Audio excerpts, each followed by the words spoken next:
Morning, everyone. My name is Jasmine from Inside Pact, and I am very happy to be your technical facilitator for today. My role is to ensure we have a really smooth Zoom experience. First of all, a really warm welcome to all attendees coming to join us from different parts of the world to our United Nations Virtual Forum on Responsible Business and Human Rights 2020. We are in the webinar, which is all about traceability and accountability in value chains, a pathway toward transparency in the promotion of decent work and gender equality. Our panelists here are so excited to share their thoughts with you today. Also, a quick note about Zoom. You have the chat box to share any thoughts you have with our panelists. And if you have questions, you can share with us in the Q&A box as well. We will officially start in 3 minutes, which will be 10 a.m. in Bangkok time. And we are very excited to have you join us in the webinar today. And I hope we have a wonderful session ahead. Let's stay tuned for a few minutes before we officially kickstart.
Once again, a really warm welcome to all of our attendees to come join us in this webinar today. And now it is time to kickstart our webinar. I would like to invite our moderator of today's session. Please join me in welcome Freddie. Thank you very much, Jasmine. Good morning, everyone. Thank you for joining us in today's panel, Traceability and Accountability in Value Chains, a pathway towards transparency in the promotion of decent work and gender equality. Well, first of all, I would like to thank the supporters for this forum, the Swedish government and the European Union.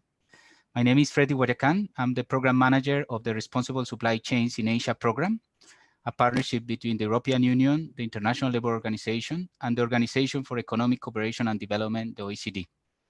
This panel is jointly co-organized by UN Women and the International Labour Organization.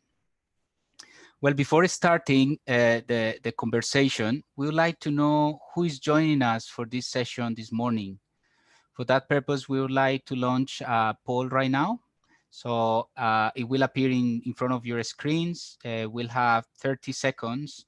What we want to know is which institution you are representing, and also what is the gender balance in this panel. And we want to know also where you are located in terms of continents. So right now you have the poll in front of you.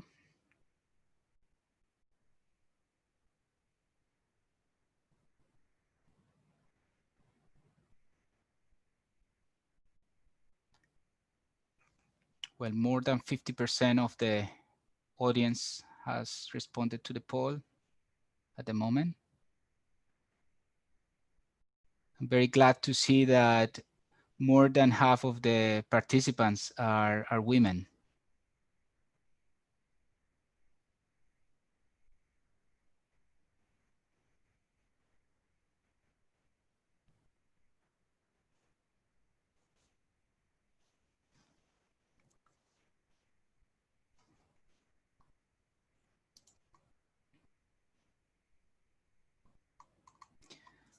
Okay, I think we can close the poll in 5 seconds. Yes. Well, we have a majority of the audience are women, 67%. We have a participation of 32% men. We have a big participation from companies, from multinational companies, almost 1/3 of the participants. We have also other participants representing governments, workers' organizations. We have also the presence of other UN sisters organizations, civil society organizations, NGOs. Well, almost 85% of the participants are present in Asia and the Pacific. We have also participants from Europe, North America, and Oceania. Well, please follow us through our social media. As you can see in the slide, and it's going to be displayed right now. You can see the different Twitter and social media accounts to follow us. Basically, to keep going this conversation beyond the session. We have today a very interesting and diverse group of speakers. Joining us in today's panel, we have Mr. Simon Mekela, the Chief Executive Officer of Sedex. We have Mrs. Mini Venkatachalam, the Regional Director for Southeast Asia and Oceania of We Connect International. We have Mrs. Bui Thin Ninh, the Director of the Bureau for Employers Activities of the Vietnam Chamber of Commerce and Industry in Ho Chi Minh City in Vietnam. We have also Mr. Sonny Matula, the National President of the Federation of Free Workers in the Philippines. Mrs. Jackie Hawking, the CEO of Vision Strategy Storytelling. We have also joining us Mr. Farooq Ahmed, the Secretary General of the Bangladesh Employers Federation. Thank you very much for joining us. Well, in today's session, speakers will provide us with an overview of the relevance of traceability and sustainable procurement to achieve transparency in global supply chains in relation to decent work and gender equality. We have seen an increasing pressure from responsible consumers, from investors, from states, for businesses to prove their sustainability claims. Working conditions and gender equality are among the top priorities for stakeholders, including issues such as long working hours, wages, precarious working conditions, occupational safety and health, and gender-based discrimination. To improve equality and inclusion for workers, traceability and sustainable procurement practices are crucial first step towards transparency in today's global supply chains. Businesses need to gain visibility into their multiple tier supply chains to be able to make the right choices. There is a need to go further and deeper into the supply chains when it comes to understanding the labor conditions, but also the gender dimensions of the global supply chains. There is a clear call for action. However, businesses cannot do it alone. I mean, it is very much about coordination and partnerships with governments, with policymakers, business associations, trade unions, and civil society. It is very much about social dialogue. In today's world, how companies can use new technologies to track their materials and products to see under which conditions they were sourced, they were produced, and they were transported. Well, the participants today will take us through their experiences and practices in this topic. They will tell us about the roles of workers and employers organizations, as well as through some of the challenges they face in tracing working conditions and gender equality in global supply chains. We'll have also the voice from the civil society organizations on their work on traceability in global supply chains in this region. Without any further preamble, I would like to introduce our first speaker. Simon, good morning. Thank you very much for this very early coffee from London. We do appreciate it. We know that Sedex is one of the leading organizations working on ethical and responsible business practices in global supply chains. From your perspective, could you please tell us why should companies care about traceability when monitoring and assessing their supply chains, and how to practically obtain that data? Thank you. Good. Thank you, Freddie, and good morning, everybody, from here in a very dark London. And thank you so much for inviting me. And it's a real pleasure to be on such a distinguished panel. So thank you very much. Yeah, certainly very happy to answer that question, Freddie, as well. For those of you who don't know Sedex, we are an ethical trade membership organization that was started in the UK, but is now very much a global business. We work in 180 countries around the world, and we have over 60,000 members now on our platform. And our job is to facilitate the exchange of data between supplying organizations, farms, factories, cooperatives around the world with buyers. And what we do is we exchange that data to assess the impact on the ethical and fair treatment of workers, as well as the business practices in that supply chain. We use an assessment that is very well known globally called the SMETA assessment, which stands for the Sedex Members Ethical Trade Audit. And we also have a risk assessment process that allows buyers and suppliers to really truly understand what's going on in their supply chain with respect to the treatment of the workers that are involved in that. And we think we reach roughly 33 million people at the moment, and that's growing every year. So 33 million workers around the world are positively affected by the work that Sedex and its membership do to make that real difference. Jasmine, can we have the next slide, please?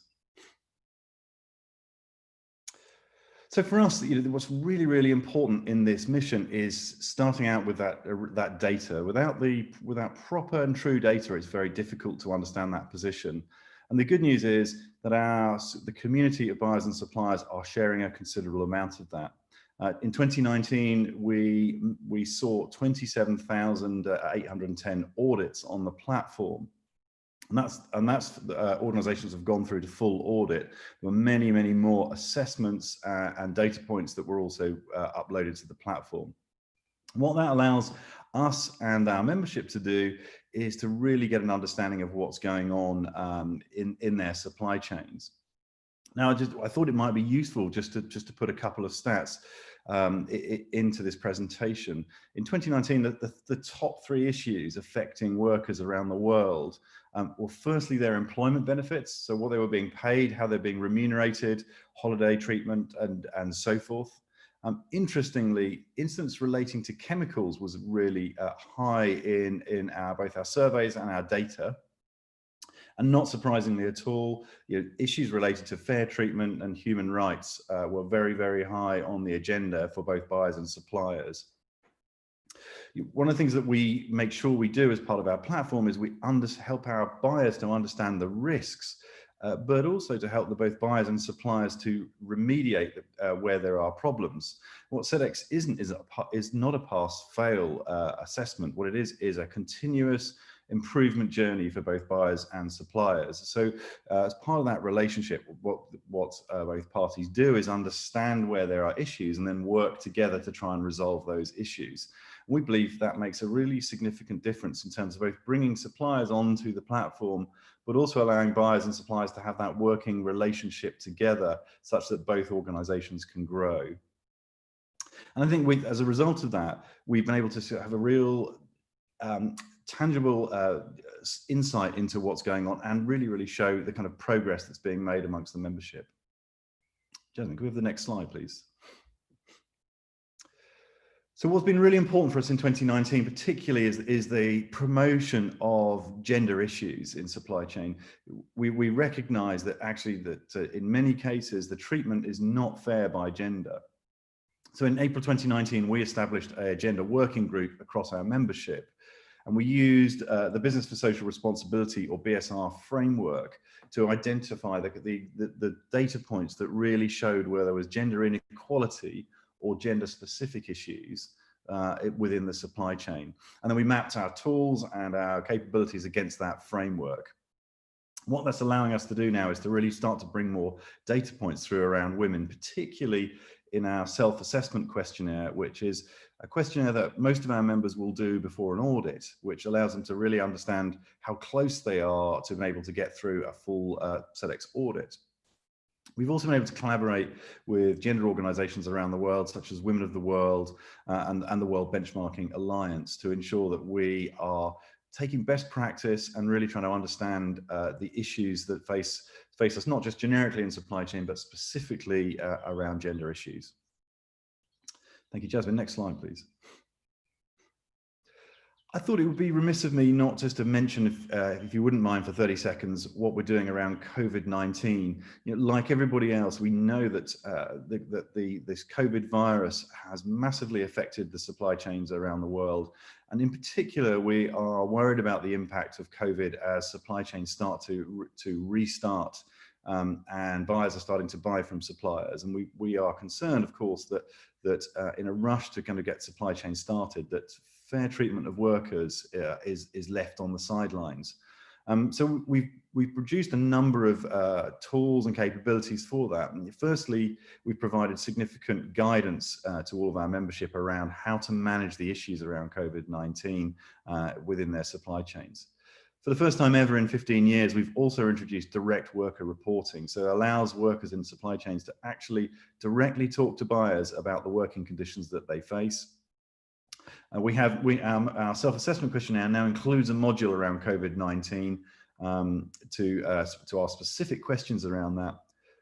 And also, one of the things that we've recognized is actually it's very hard for auditors to get into factories and to sites at the moment, where sites are locked down, and rightly so, in order to protect the workforce and also to protect the health of the workplace around the factories.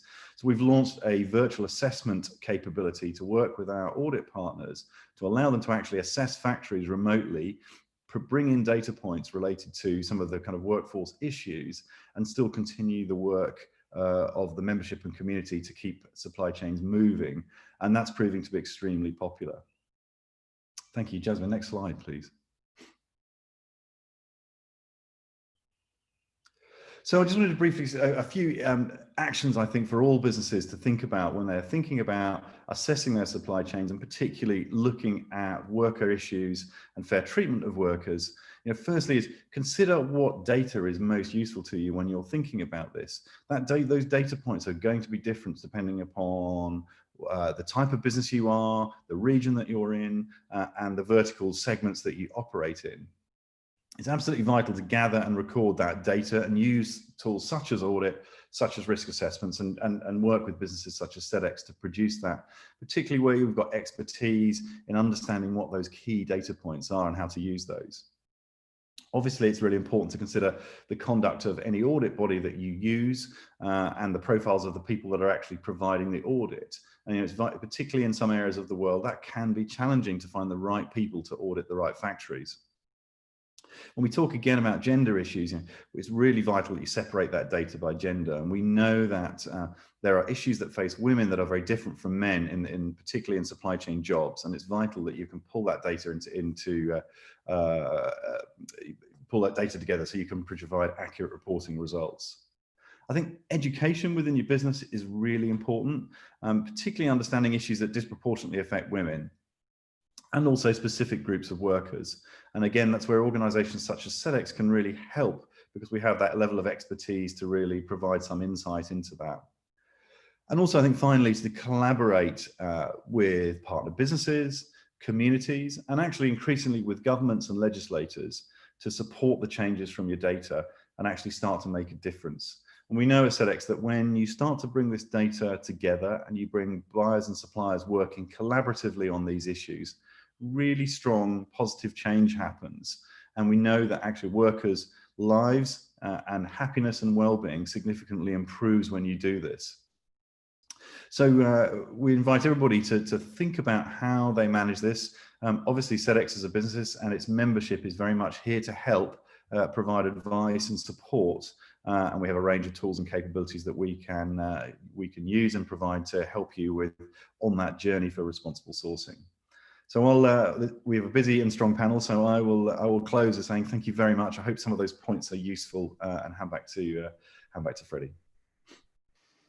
Yeah, Simon, thank you very much. From the ILO, we couldn't agree more with you on the fair treatment of workers and decent work are indeed a priority and are more relevant than ever in the current circumstances. Important, I mean, the top three issues that you mentioned, the employment benefits, I mean, very much related to the social protection, the access to social protection by workers in the supply chains, also the exposure to chemicals, the occupational safety and health issue. And then the third one, the fair treatment and human rights. So equality and decent work remain very relevant in this type of work you do.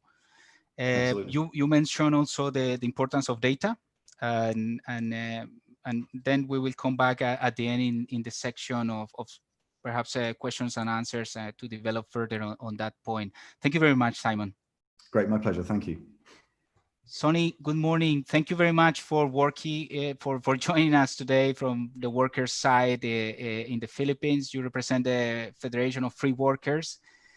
When talking about traceability and accountability in global supply chains, one of the most relevant dimensions that comes to people's minds is, of course, working conditions.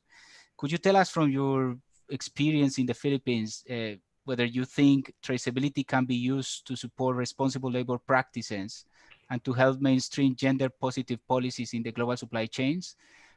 Yeah, some examples of experiences from the Philippines. Thank you, Sonny. Hi, thank you, Freddie, and good day to everyone. This is about lunchtime in the Philippines. My answer to the question is yes. The answer is in the affirmative, but not enough when you speak about traceability and accountability in terms of private compliance initiative.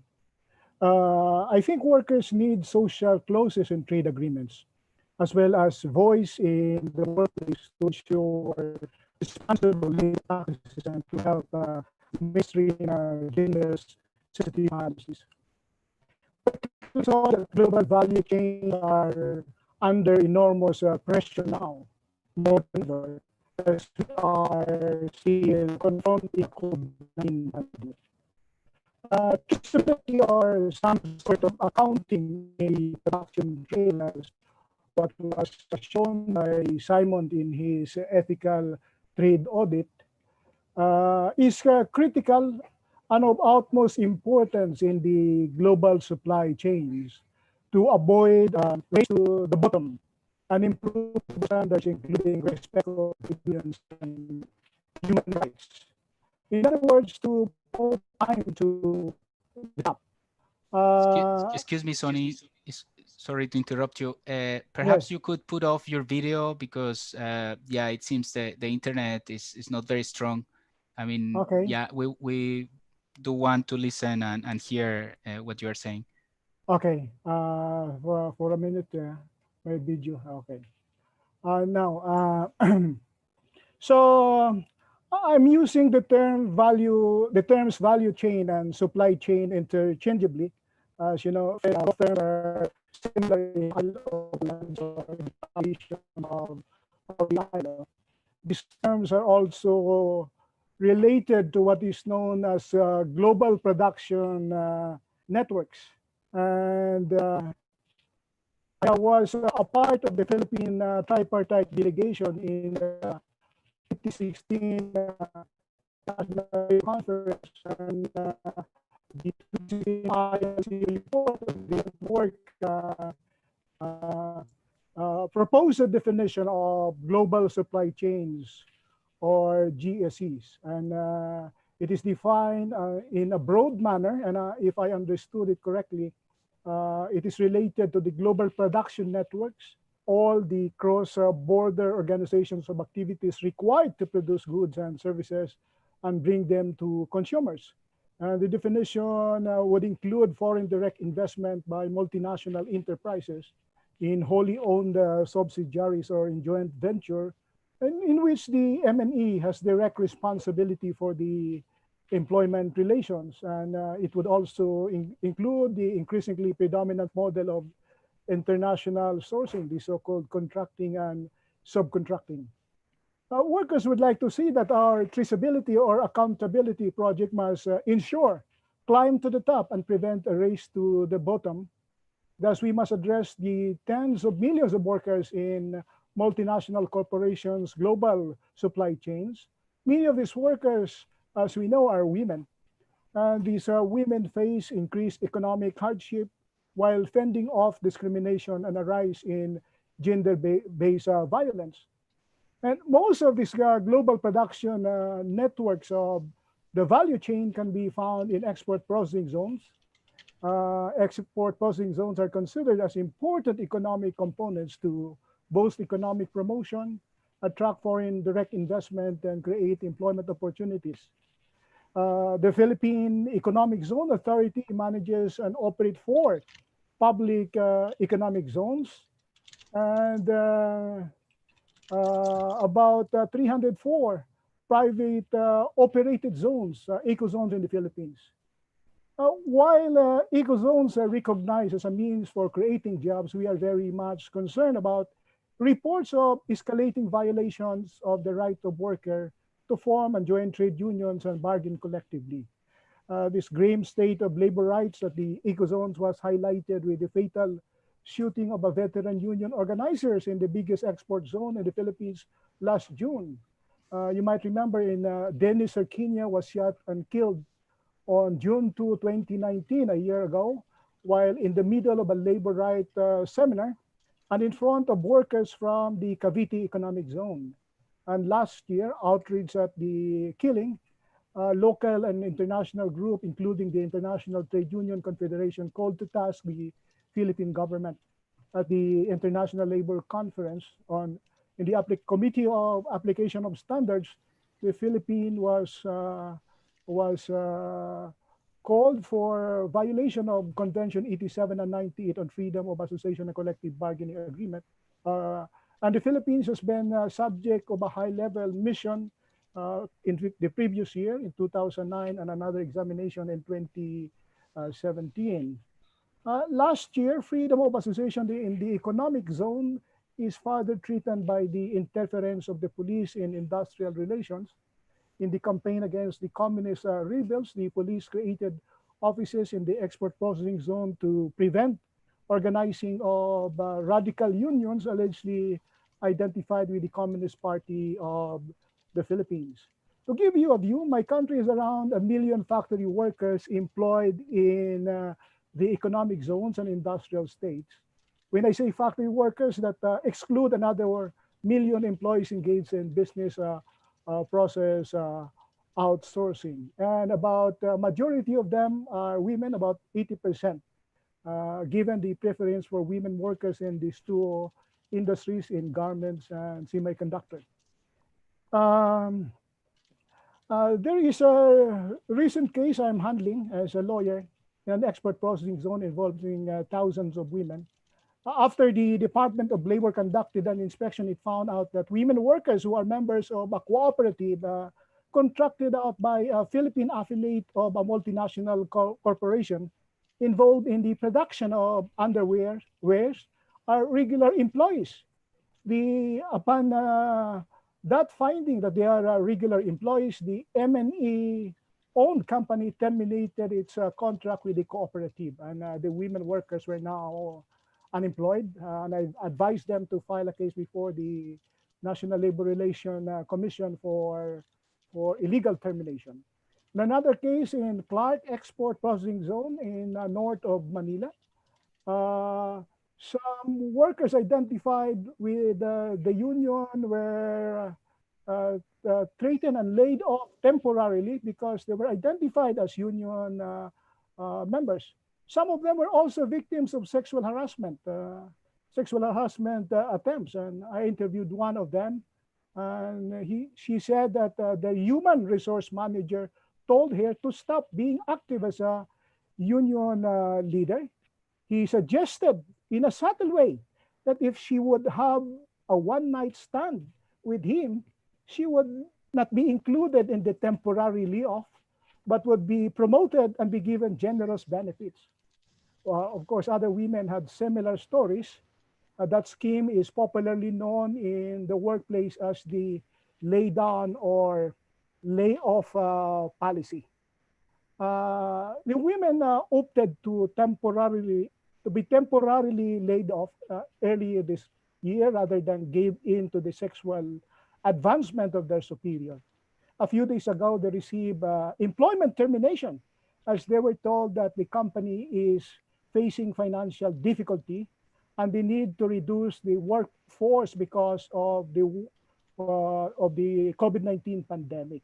They have now pending illegal dismissal and unfair labor practice cases before the regional arbitration branch of the National Labor Relations Commission in Pampanga North of Metro Manila. We have also some initiatives where the employers, because of the weak compliance of labor standards, we are developing some private compliance initiative with the employers group, with the Employers Confederation of the Philippines, and we have a joint project called Principle-Based Inclusive and Business Sustainable Corporate Social Responsibility. We are addressing some issues on the future of work also and the challenges of the new globalization, including climate change and the fourth industrial revolution. Sonny? Yes. Yeah, I mean, you are confirming that indeed working conditions is not an easy topic and to monitor and document. You could tell us, I mean, you are also talking about this experience, this joint work with employers in the Philippines. But what is the role of governments and together with you, with the social partners, with workers' organizations and employers' organizations in the accountability in supply chains from your perspective? Yes, the government has a very important role in the process, particularly in the implementation of labor standards, and particularly occupational safety and health. And there is a welcome development in the Philippines. Last year, we have a new law on occupational safety and health, which includes the mandatory creation of occupational health and safety committee in the workplace that will include workers with a substantial representation, and that is mandatory. And I think that is a very positive development in the Philippines because it also includes export processing zones. If I may add, Freddie, among the private initiative which we think is making a difference is the cooperation between the multinational corporation and global trade unions to monitor the implementation of corporate social responsibility policies in the global value chains. And I know the Building and World Worker International and then the industry all, which we are an affiliate in the Philippines, have a global framework agreements with a number of multinational enterprises. And these global frameworks agreement are conceived as a framework and intended to promote fundamental labor standards and define some accepted rules in the relationship between multinational corporations and global union federation.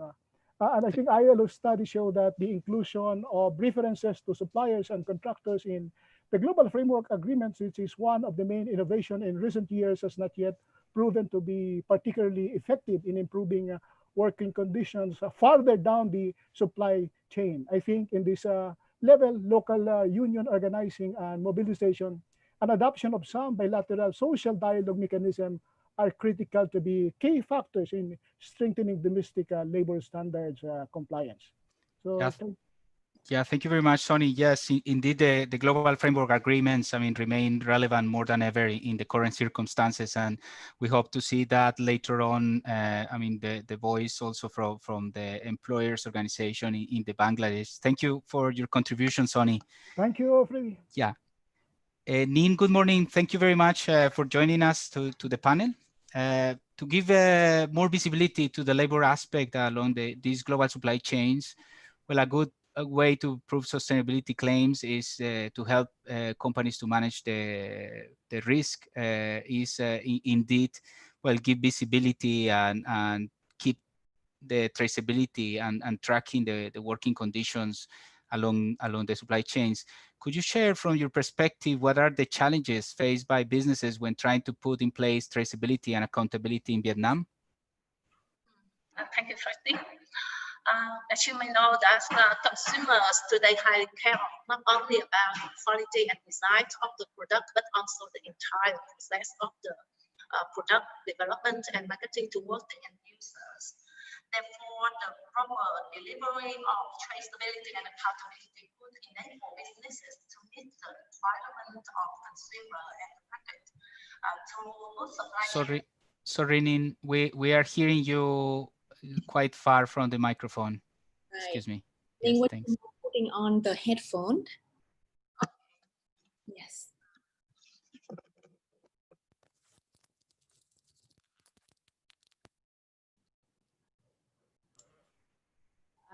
Sorry, can you hear?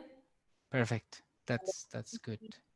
As you may know, that consumer today highly care not only about the quality and design of the product, but also the entire process of product development and marketing towards the end users. Therefore, the proper deliveries of traceability and accountability would enable businesses to meet the requirements and of customer and the markets through supply chain management, product quality control, risk management, reputation and competitiveness building, thereby providing them a better access to the market and the supply chain. But the development of an effective traceability and accountability system present quite a lot of challenges to businesses. And firstly, in terms of internal challenges, the first one is lack of information. As you may know, 98% of companies in Vietnam are SMEs, though have not been sufficiently aware of significances, nature, and importances of the traceability and accountability, either specific requirements or benefit of an effective traceability and accountability system. The second one is the limitations of resources.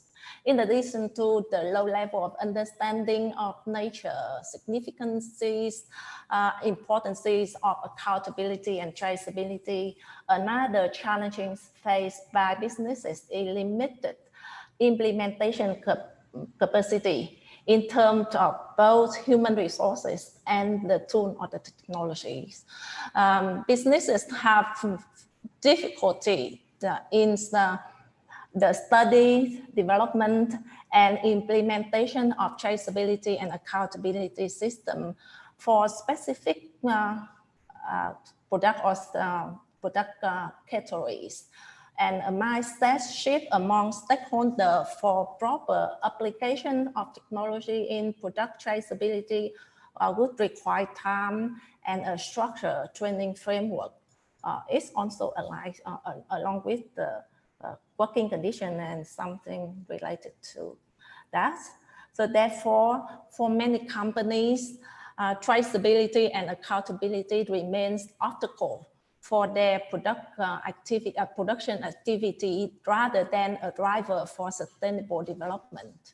That are the key internal problem issue. In addition to the internal issues, companies also face the external challenges, including the missing of strong link among the stakeholders in the entire value chains and supply chain. In my opinion, that is the biggest challenging. For example, in some footwear apparel industries, there is a very close linkage between the buyers and their strategic factories, or we can call the tier one factories. But that relationship with the supervision over the tier two, tier threes, or with the suppliers of raw materials are not maintained at the same level. The same with other industries like fishery industries. There is the big gap between hatcheries, farmer, middleman, producer, and exporter and retailers. It's the first one. The second one is lack of technology availability. We all agree that the application of technology and blockchains in product traceability is believed to address the shortcomings of manual traceability processes. But the emergencies of many poor quality applications and non-user-friendly software technology also make it difficult to trace a product and also the working condition alone through the entire value chains. And last but not least, the missing consistent traceability and accountability standard for each production sector, and the fact that the government officers are yet to be aware of the traceability regulation to assist businesses and the people in proper implementation of traceability, and also the part of actual challenges for businesses.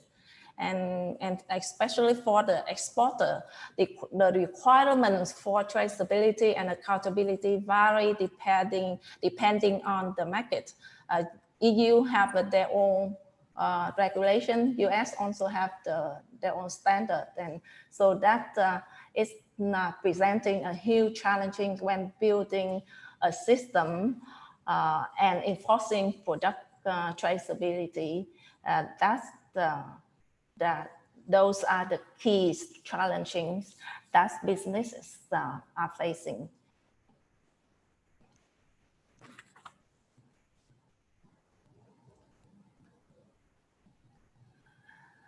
Friday, you're on mute. Excuse me. Yeah, no, I was saying that it's very interesting that you highlight the role of governments in supporting the businesses in the traceability, in particular for the exporters. But also you highlighted some of the challenges for the footwear and the apparel sector, especially, and I think it's common for most of the global supply chains, and is how to trace, how to go deeper when it comes to the lower tiers in the supply chains. Could you perhaps share with us an example in a different sector in Vietnam on how the product are, I mean, they trace the working conditions in the production of specific products of goods in supply chains? How can I say? I would like to take an example from the leading seafood export company in Vietnam. Because to meet the increasing the requirement of export market on traceability and sustainable development, as well as the requirement of the regulations on the stock market for the listed company. So that company, they developed or they set up the sustainable development to have created the close linkage of key relevant stakeholders in the entire value chains, from the hatchery, feeding manufacturer, agriculture, farm, fish factories, the processing factories, and the exporter. And this sustainable development department of the company, they conduct a detailed assessment of the extent to which sustainable development component, including the working condition, the product quality, the hygiene, and etc. And also, they also are integrated into the business strategy and the operations of the company. They also collect, the department is also in charge of collecting stakeholder feedback from different angles for sustainability reporting. They also facilitate the information sharing among stakeholders and also actively exist legal requirement on compliance. They also voluntarily adopt sustainability reporting framework that on half the company meets the requirement, and also the requirement of the export markets, as well as the requirement of and comply to the requirement of the regulations and the law. Yeah, Nin, thank you very much for taking us through this example on the seafood and the, I mean, this the pressure that there is from financial markets, but also from the market itself for businesses to be able to export their goods and services, and the requirements to be more transparent when it comes to working conditions and also gender equality. I'll pass to Minnie. Minnie, good morning. We have talked a lot about traceability and how can it be helpful to improve the visibility and transparency in the supply chains. However, procurement is also a powerful tool to put pressure and improve the equality and also working conditions, inclusion in value chains. The organization you represent, We Connect, is a global organization supporting women entrepreneurs. You help the entrepreneurs to connect to global supply chains and also help companies to become more gender sensitive in their procurement approaches. For those in the audience who are not very familiar with the concept of gender sensitive procurement, could you please elaborate a bit more on the gender sensitive procurement, and also what is the current situation in the region in Asia? Thank you, Minnie. Thank you very much for that introduction. We are hearing a bit of an echo now. Yeah, okay. Is that better? Would you mind putting on a headphone if you have one? My headphones, actually, I tried it out. It was working. It looked like I was underwater. Give me 1 second. Let me try something. Right, because now we hear you super echoing. So perhaps while you adjust your audio system, we can, ask Jackie, for your views. While you represent vision strategy storytelling, you basically give a voice to women workers in the global supply chains, but also you have a vast working experience in the fisheries sector in this region. Perhaps you could share with us some of the experiences on how traceability is relevant in the sector to promote transparency. Thank you, Jackie. Yeah, sure. Thank you, everyone. And it's really interesting to hear the other perspectives from the other speakers. So thanks for taking the time. For us, we're running a company which is basically trying to help support these businesses to become a solution for these problems and not the cause of these problems. And ultimately, what I've seen working in the supply chains is that it comes down to the value, right? We need to increase the value of this work to be able to provide decent work. In the fisheries sector, for example, the value of the fish is so low. And then it's very difficult for those industries to be able to improve the livelihoods when that value is so low. So for that, we see this kind of 3 core areas that need to change that system. First is obviously collaboration. The technology and innovation gap is huge. If you look at fishermen in Iceland versus the fishermen in Sulawesi, for example, there's a huge technology and innovation gap that needs to be connected. I think companies want to adapt, but they just don't have that network and they don't have that understanding of the ecosystem. The next one is changing their mindset to look at this innovation as a way to increase their value, not a cost center. So things like circularity design, right? Again, looking at fisheries as an example, if you're set on looking at low value products that you can create from fisheries, whereas there's a lot of that product going to waste right now. Not having access to ice, for example, makes it very difficult for these fishermen to be able to increase the value, and a lot of their fish ends up going to waste. So to be able to actually look at how they can innovate new ways of working, new ways of designing this product will improve everything along the supply chain. And then ultimately the work that we focus on is giving a voice to the people deep within that supply chain. And how can you use storytelling to help highlight so that they can be sharing their stories? I think that more companies around the world now are seeing this becoming crucial. I like that Sedex, you have this direct workers reporting. I think it's similar that all of the organizations need to start looking at how can we bring a voice for these people within the supply chain. So that's primarily what we're focusing on in storytelling. Yeah. And in the specific sector of fisheries, yeah, how procurement practices have an impact also on the working conditions, but also on the quality in this sector. Yeah, well, I think going back to the point on value, right? Procurement, you want to be able to have the best value, but you also want to be able to protect everybody within the supply chain. If we don't have an understanding and if we don't give that product a higher value, it's going to become, it has a ripple effect, a damaging ripple effect across the entire value chain. So starting to see how can we reduce inefficiencies, reduce costs, and improve value by, for example, 100% utilization of the material.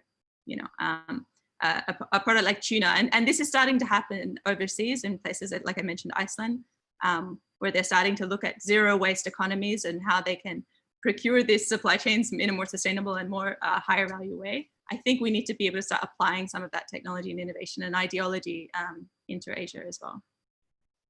When it comes to the specificity of gender equality, perhaps you could share some of the experiences you as entrepreneur. Yeah. I think working in Asia, it's in your face. You see it every day within the supply chain. In South Asia, I think it probably has the highest number of girls not able to have access to school, for example. And so this has impacts across every aspect of the business. Women's lack of access to be able to own land, right, and buy land.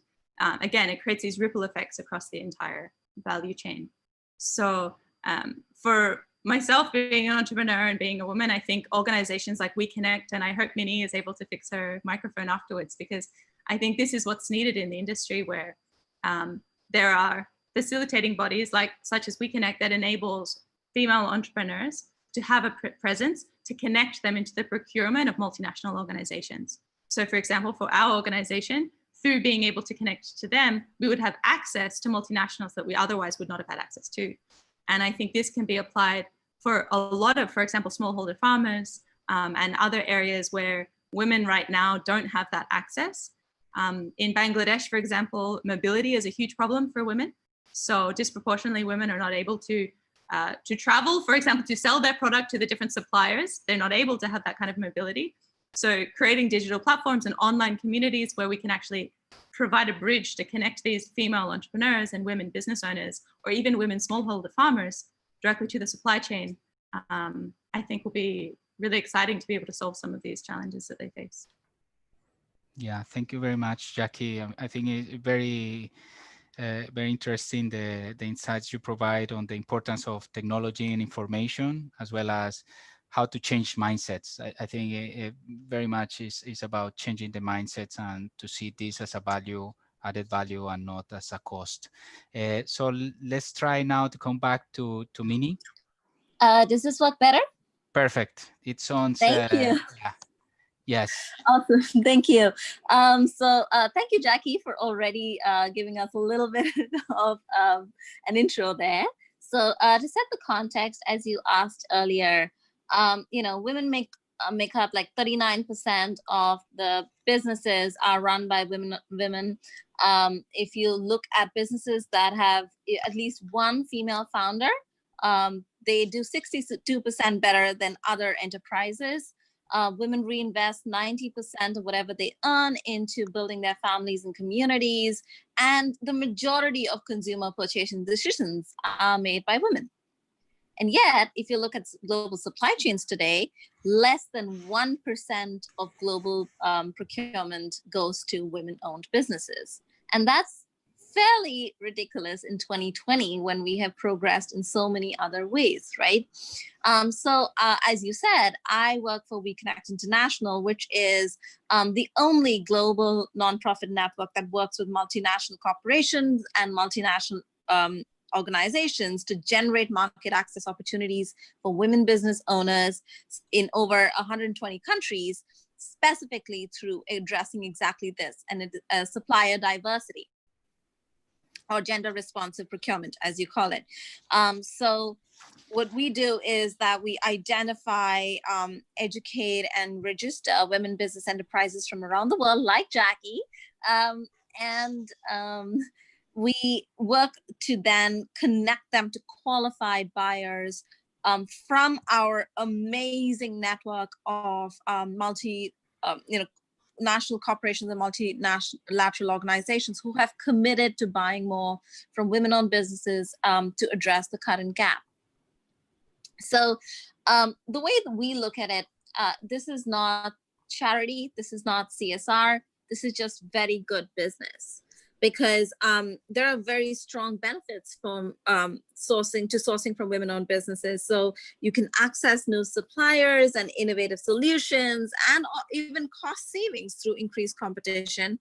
You can anticipate diverse customers' needs, increase your market share and your shareholder value. It leads to recruitment and retention of talent, seeking work that has impact. You have increased brand enhancement and visibility. And very importantly, it supports the local communities and economies where you do business and where you buy from and operate. So there is every reason to source from women-owned businesses. In addition, corporations that invest in supplier diversity spend 20% less on their procurement operations and have 120% return on whatever they invest. So working with women-owned businesses is only just very good business because it makes absolute sense for corporations. But it goes back to one simple thing. The women who run these businesses are very, very good at what they do. And what they deserve is a seat at the table to be able to pitch for RFPs and other contracts. And they don't need the contract to be handed to them on a plate. All they need is that seat at the table. They're really good at what they do. They are competitive, and they will make sure that they are the best. But what they are lacking right now is that foot in the door, a seat at the table. And this goes back to generations of gender bias and the assumption that women-owned businesses will not be able to support needs on the same level that larger organizations or male-owned organizations have historically done. So there is much need to change that perception, and for more organizations to commit to buying more from women-owned organizations. And it's for us, it's simple. The organizations I work with, the corporate organizations, they say that the women business owners we introduce them to are more agile, they're more effective, they do the work in half the time, and they quote competitively. So there is literally no reason why they shouldn't have been working with them. It's just that they never knew they existed. And that's where We Connect International plays an important role in making those connections and ensuring that these corporations have the opportunity to see what amazing businesses are out there and to have the opportunity to work with them, but also to help those women get that foot in the door.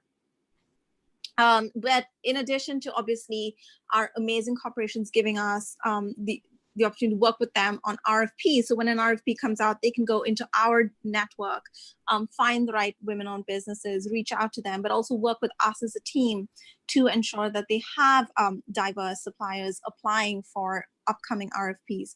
But in order to get to that stage, for some of the organizations, what they need is capability training. So if you look at my background, it has the P&G logo on it, and that is because we have been running capability trainings with Procter & Gamble, who have committed not only to buying from women-owned businesses, but also helping them scale to the extent where they are prepared to supply to large corporate organizations to meet all of the needs, to understand the needs and meet all of the needs, whether it is the insurance they need to take, whether it is how to market their products and strengthen their pitch, whether it is all of the other paperwork that needs to be done, strengthening your human resources, making sure that you have all of the other qualifications. And this has been extremely beneficial for all the women business owners that we have run this program with across the world, including the most recent one in Singapore, where I was really proud to have Jackie be part of our cohort too. So we're really, really excited about what we're doing, and we see the impact. It's now where we need more people to work with us is, of course, for more corporations to commit to being part of this movement and to buying from women-owned businesses, because we cannot change that statistic and move the needle unless more and more organizations around the world look at their diversity within their supplier stakeholders and start looking at how gender is represented in that and how much they're buying from other businesses. Mini, thank you very much for taking us through the business case for supplier diversity. I have a question on how actually businesses implement this gender sensitive procurement. Is it through the ponderation in the procurement they include it in their vendors or purchasing policies? How in practice this gender sensitive procurement comes into the policies of companies?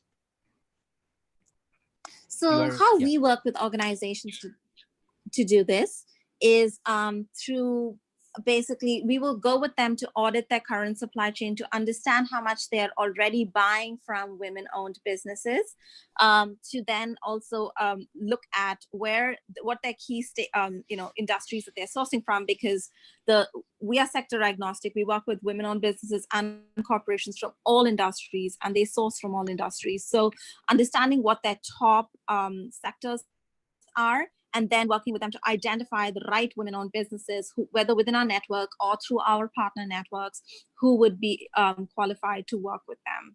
So it's fairly simple for an organization to commit to this. Obviously, they would just need to reach out to Be Connect National, and we can help them through that journey of identifying where they can start making a change. Eventually, this would just be mainstream. It's just that every RFP that they do, they would see both men and women being a part of that. But we have a long way to go to get to that stage where we are seeing equality in how these RFPs are accessible, how people are identifying the businesses based on, or working with the businesses that are then pitching for that RFP, and to address a lot of the stereotypes that exist, which include everything from belief that women-owned businesses may not be able to cater to large contracts because they have other priorities, quote unquote, or the fact that they are too small to address that. We work with women business owners that are everything solopreneurs to large organizations with multi-billion-dollar incomes, and we find that our corporate members find women from all of different we are missing you. Who can cater to what they need, and it doesn't the size of the organizations, I guess, even before you reach out to Be Connect National, maybe just need to look at your supply chains. Okay, Mini, thank you very much. Yeah, we were losing you at the end. I'm so sorry. Okay. Yeah. No, but I think we hear 95% of what you said. Thank you. We will move to Mr. Farooq Ahmed, who is the Secretary General of the Bangladesh Employers Federation, who is joining us. Do you hear us? Yes. Perfect. Yes. Well, we know that the garment sector plays a very important role in Bangladesh's economy, and it has been one of the sectors more impacted by the current pandemic. Women indeed have been among the most affected in this sector. However, we also are aware that some of the lead buyers, the multinationals, have taken concrete steps to address these issues. From your perspective in the Bangladesh, could you share with us some traceability examples and how this has been relevant for lead companies to get information and generate changes along their supply chains in terms of decent work, but also in terms of gender equality? Over to you. Thank you. Good morning, good afternoon, and good evening to someone maybe. First of all, I would like to extend my sincere thanks to the organizer for hosting this very important seminar during this COVID-19 pandemic using virtual means. I'm sorry, I have switched off my video because of maintaining the perfect level of signals. Garment sector, as has been mentioned, it is extremely important and plays a very vital role in strengthening macroeconomic fundamentals in Bangladesh. Bangladesh is one of the visible players in the global supply chain. Traceability offers opportunities to enhance efficiency of the supply chain fulfilling regulatory requirements to understand and communicate among the actors within the up and downstream of the supply chain, and of course, to make consumers aware about the origin and subsequent stages of productions in the production line. Companies across sectors are under pressure to gain visibility into their multi-tier supply chains and to share more information with their customers, partners, and stakeholders. Traceability is greatly dependent on transparency. Without transparency, it is not practical to devise traceability. Transparency allows a business to map its entire supply chain, gaining better reflectivity of all economic activities along that supply chain. And through transparency and traceability, one can attain accountability of product, accountability of system. These terminologies are very much interdependent and possess a symbiotic relationship. Traceability and transparency are important tools to maintain decent work conditions and gender equality in the supply chain. Traceability and transparency are to be ensured right from the source up to the finished products, up until the products reaches to the hands of the consumers. Traceability and transparency are of course beneficial for the smooth and uninterrupted functioning of the supply chain.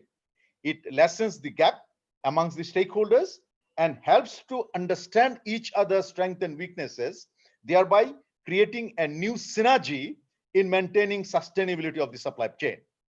However, there are certain inherent challenges of traceability in the supply chain. First, multi-tier ecosystem in the supply chain across transnational platform. This is a huge problem in terms of coordination. Number two, most of the manufacturing countries in the supply chain, they do possess a relatively poor socioeconomic conditions, and with high cost of doing business. It's a big challenge for maintaining transparency and traceability. The whole supply chain, number three, the whole supply chain is heavily influenced by the big brands and retailers. And I'm sure my friends among the participants of the brands and retailers would bear me out. Manufacturers have very little or no flexibility but to follow the governance aspired by the brands and retailers. Open costing auditing is only applicable for the manufacturers. Number four, no binding or ethical sourcing code for the upstream stakeholders to follow, but various international instruments and binding codes exist for the local manufacturers to follow. Number five, there is a continuous pressures from the upstream suppliers for price cut. Over the years, in last 10 years in Bangladesh, the average price of common apparel items have decreased by about 40%, whereas the business cost has increased by over 150%. This is a general data that I am giving. Number six, no reward for the best practices in maintaining transparency and accountability. The last but not the least, lack of knowledge and non-availability of required technology for maintaining traceability and transparency. Gender equality and decent work must be ensured by all means. There is no compromise in that. But these are not only the focused area of maintaining transparency and accountability. These are only a small part of the total process. Greater use of technology will be very much helpful to maintain traceability and transparency in the supply chain mapping. These technologies should be made available at a relatively lower cost for the stakeholders in the supply chain to use. Besides, no one should work only for profit, be it a lower end supplier or an upstream stakeholder in the supply chain. The common motto should be the profit, planet, and the prosperity. Transparency and accountability can be better enhanced through collaboration, cooperation, and shared responsibility. It is not a responsibility of one segment within the supply chain only. According to our experience, as I already mentioned, supply chains is usually influenced by the upstream stakeholders. It is basically a buyer's market. Any coercive tool will not be the best way to enforce decent work, gender equality, and workers' rights. There has to be a collective and collaborative approach to create a conducive environment to promote decent work and gender equality, including addressing other systemic limitations. One should not ignore such limitations for a long time. Thank you. Thank you very much, Farouk, for your intervention. I don't know if you could perhaps share with us some specific example of the good practices in Bangladesh when it comes to the gender sensitive practices, how they are implemented, but also how they are monitored. Thank you. Well, gender sensitivity is very important, and it is being practiced by most of the companies involved in the export sector primarily, because the export sectors are under frequent auditing and frequent monitoring. Of course, it should be implemented across all sector. That is what is our position from the employer's perspective. However, some of the best practices is, as I may refer as an example, say like, for example, having separate breastfeeding room in the enterprises, then 16 weeks of maternity leave with all sorts of benefits that is practiced in Bangladesh, separate canteen for female workers, occasional periodical visits by lady doctors and gynecologists at enterprise level.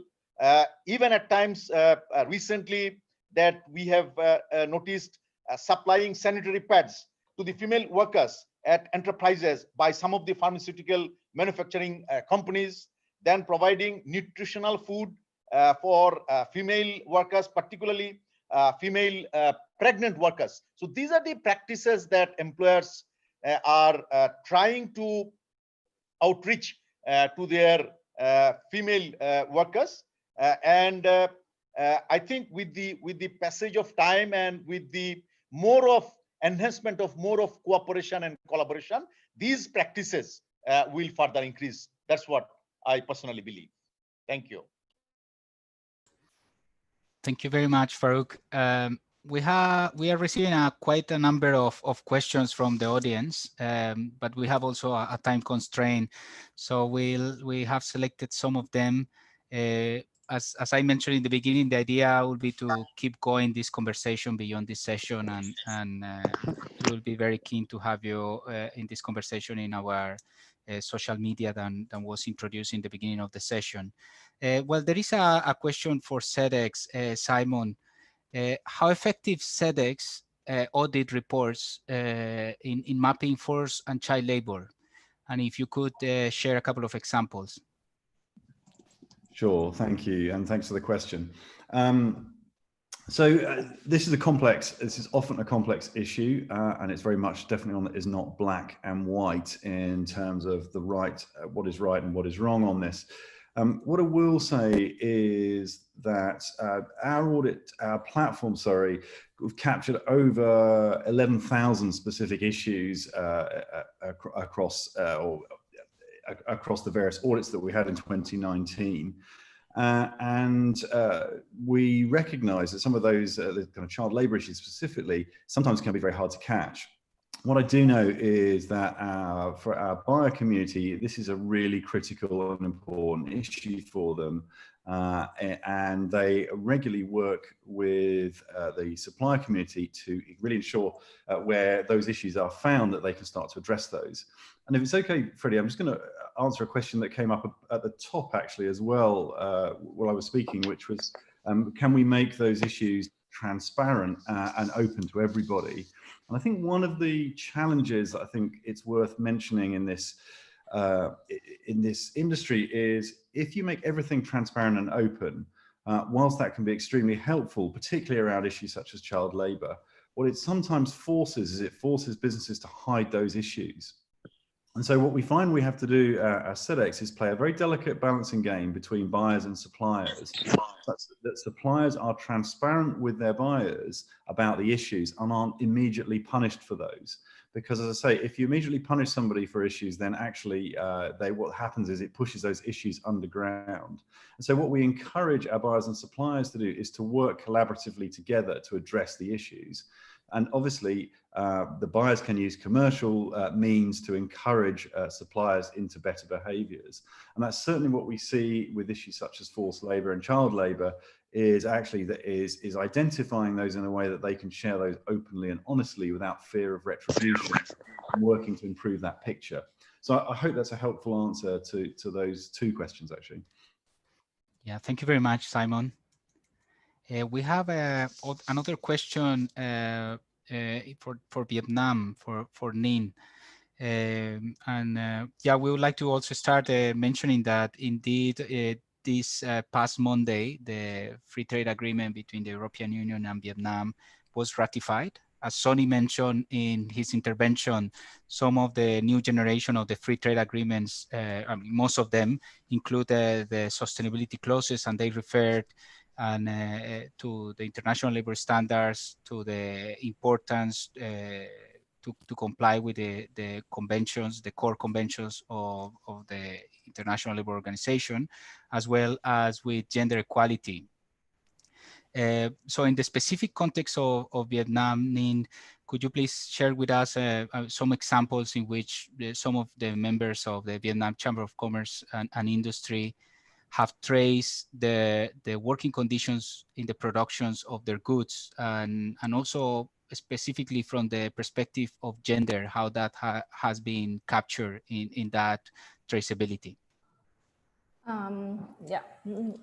As you may know, that Vietnam is an open economy and heavily depends on export.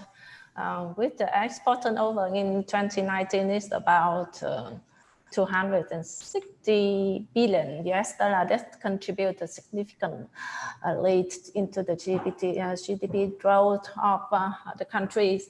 And as a member of the ASEAN Economic Community, Vietnam has signed and also implementing about 13 bilateral and multilateral FTA with the major markets in the world.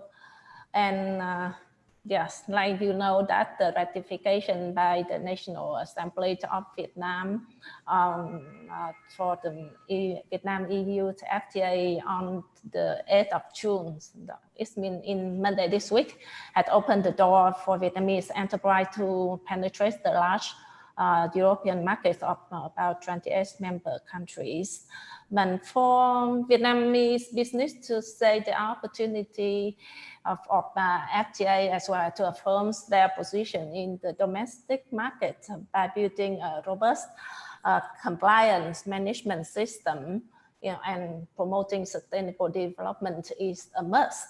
And as the national employer organization and the business representative in Vietnam, VCCI, we had in collaboration with our partner, like with ILO, we are working with responsible supply chains in Asia, programs or some others, with Oxfam, with Norwegian Employers Confederation, and also with the local partner to implement the relevant support program from influencing policy development to promoting awareness and sharing the best practice with business, and thanks to the efforts of all relevant stakeholders, including the government, NGO, enterprise, and many Vietnamese companies have a benefit from the investment on sustainable